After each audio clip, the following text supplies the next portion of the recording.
Well, I've now had 3 glasses. Unlike what most people think, it isn't actually the alcohol itself which makes you drunk. Rather, as soon as the alcohol enters your body, there are a cascade of chemical reactions, and it's the byproduct of one of these reactions, the fatty acid compounds, which actually make you drunk.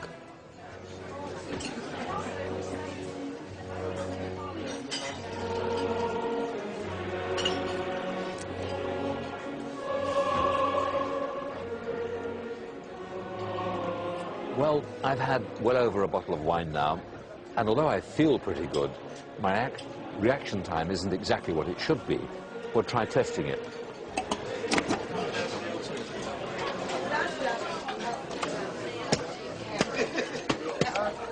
Well, it's about a quarter of a second slower than before.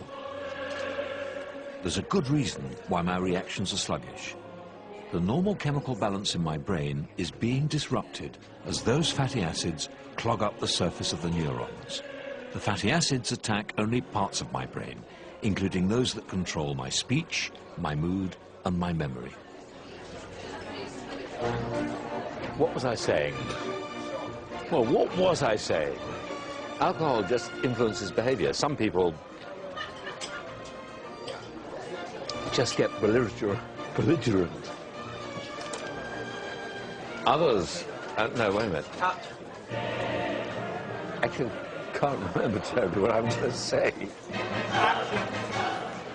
What was I saying? Alcohol also influences behavior. Cut. Where's the coffee? Sorry? Well, I just say action, and I'll be on the ball. Action.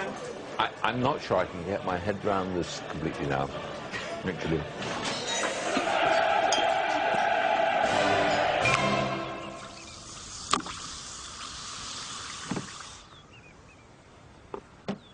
How can all my thoughts and behavior come from a collection of chemicals and little neurons?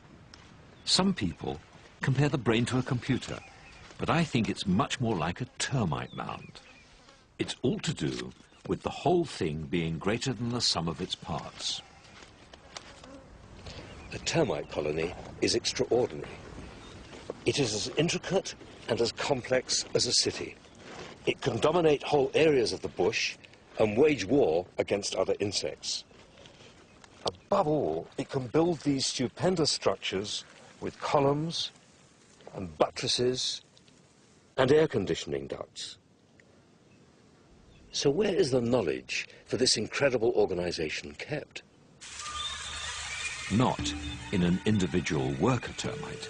They are supremely dim, with a brain the size of a pinhead.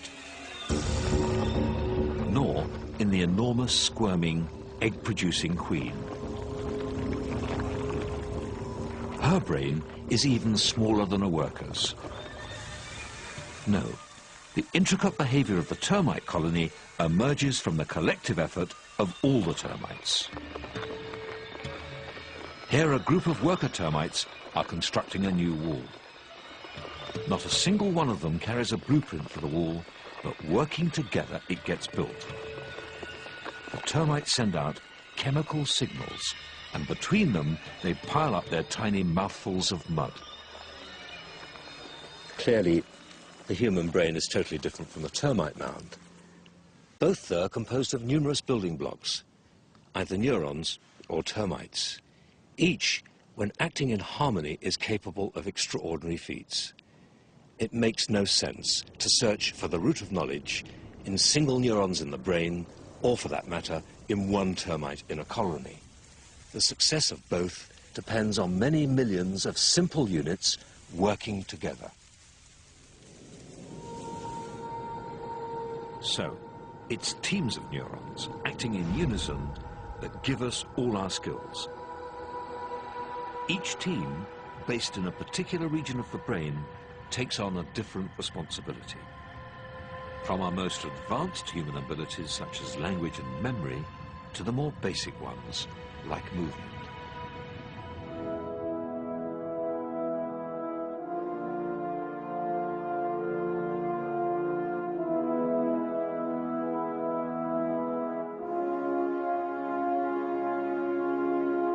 Because we walk, run and reach without thinking, we forget how such incredible precision is possible. To see just how much brain effort is required, look what happens when we're plunged into a totally new environment. Okay. Okay, there we go. Okay. Astronauts have to learn to move from scratch when they enter a world without gravity. The reason why we're able to learn new tasks and carry them out automatically lies here. It's a part of the brain called the cerebellum, or little brain, because it sticks out right at the base of the brain proper. Here are stored the practice movements we all learn, be it riding a bike, playing the piano, or even fixing a satellite. The astronauts are in the cargo bay of the shuttle, but they're not out in space. This is the closest they can get to space back on Earth. An enormous swimming pool, a pool so large that 4 space shuttles can fit inside it. Here, astronauts can practice their tasks over and over again until they can move automatically without thinking. I had to jiggle it a little bit to get it to walk. And it is finicky about being directly perpendicular to the rail when it goes on. So try to wiggle it back and forth from starboard to port and also from forward to aft. Okay. We're also assuming that the latches on board didn't work. So they're manually. Marcia Ivins is one such astronaut. Talk about seeing the world. She's been on 4 shuttle missions and orbited the planet 683 times. Learning to deal with the absence of gravity takes a little bit of getting used to. We are used to walking from place to place when we go someplace, and you don't walk, you float or fly. So when I want to go from here to across the room or across the cabin, I will push off with my hand or my feet. If I push off too hard, I smash into the wall. If I don't push off in the right direction, I miss the wall. And if I don't push off hard enough, I don't quite get to the wall. So that takes a little bit of getting used to. Once we've practiced a skill enough, the cerebellum can take over automatically. A thought starts it off, and then the cerebellum does the work, sending out instructions to the rest of the body. This happens without us even being aware of it. In fact, the unconscious part of the brain is often more skillful than the conscious part. On the space shuttle is a robot arm. The astronauts have to train hard to operate it using a joystick. But the secret with moving the robot arm smoothly is not to think too much about it.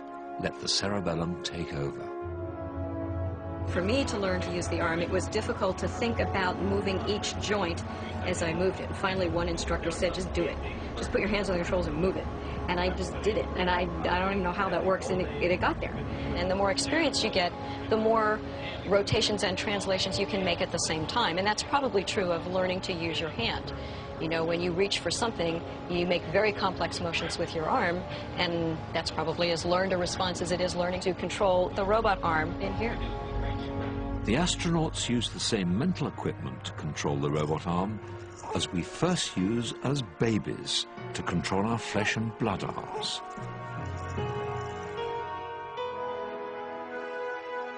People have a fantastic ability to make almost any tool an extension of their bodies.